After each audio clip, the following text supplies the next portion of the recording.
Painting with henna to adorn the body is an ancient tradition practiced by women in India, Africa, and the Middle East. Christina Mendocino, aka the Henna Girl, started working with henna in 2006, when the popularity of this form of temporary body art was at its peak.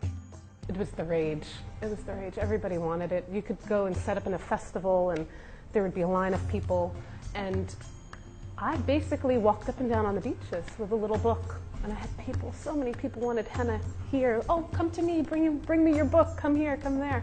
People just, wanted contemporary decorations. People wanted traditional designs. People wanted, Maori tribal symbols. People wanted Asian characters. And I'd just walk up and down the beach and just do henna tattoos on everybody and spend the summer traveling around. And it was wonderful. In 1998, Madonna made a fashion statement. In her video clip called Frozen, she appeared in the desert with long black hair and henna on her hands. Since that moment, the exotic designs became a trend. All of a sudden, everyone knew what henna was, and this whole craze started. People just wanted henna, henna, henna, and it became something that no one knew anything about to something that people started to really pick up on, and it became very, very trendy. So all of a sudden, women wanted their hands done like Madonna.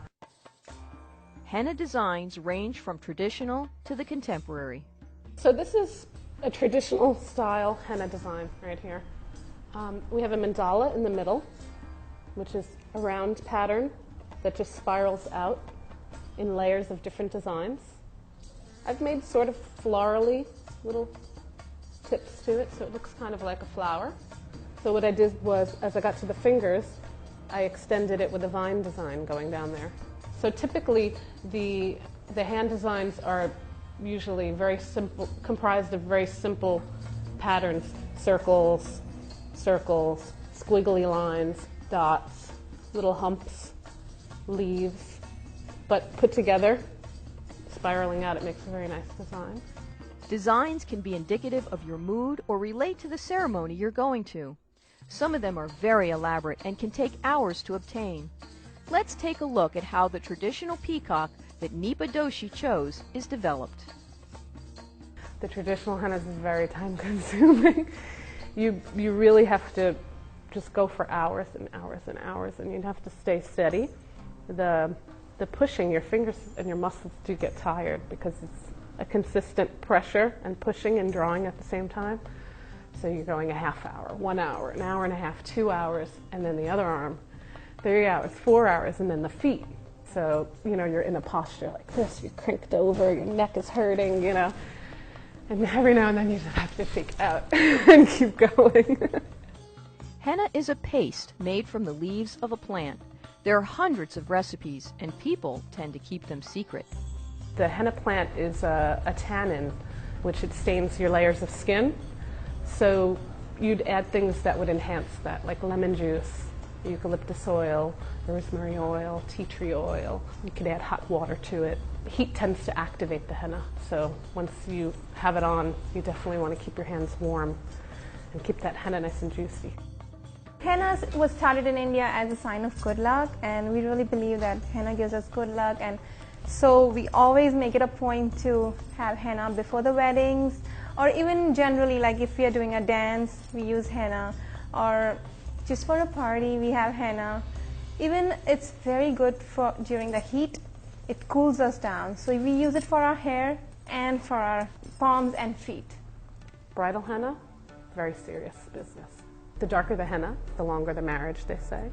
The darker the henna, the more respect they'll get from their husband, their in-laws.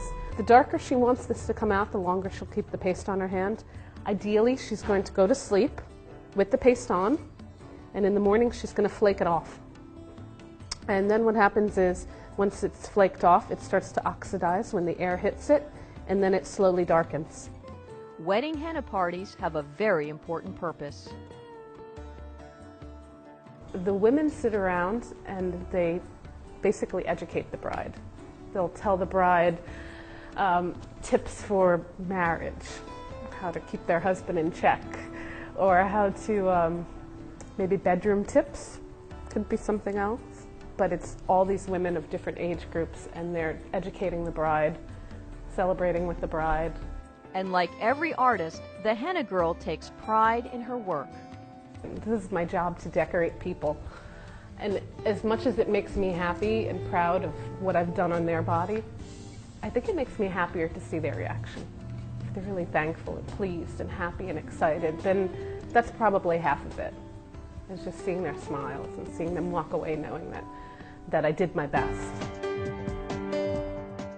You can find out more about henna art through thehennagirl.com.